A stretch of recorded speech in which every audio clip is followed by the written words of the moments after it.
Chruščiovas tada buvo paskelbęs, kad Tarybų Sąjungoje nebėra politinių kalinių, yra tik kriminaliniai. Taigi Ginzburgui reikėjo sugalvoti kriminalinę bylą. Sugalvojo tokią, kad jisai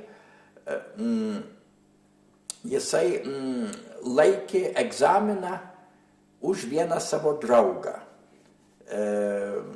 ir netgi padirbo parašą.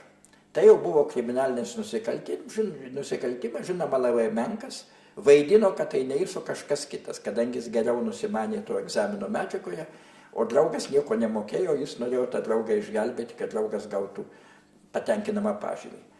Ir tai buvo pastebėta, kad čia ne draugas, o Ginzburgas, kad parašas suklastotas, jam už tai davė 2 metus kalėjimo.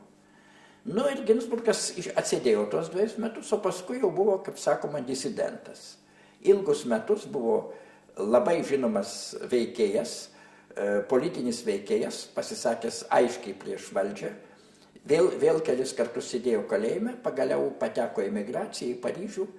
Aš dar Paryžiui su juo buvau susitikęs prieš kokią turbūt 15 metų.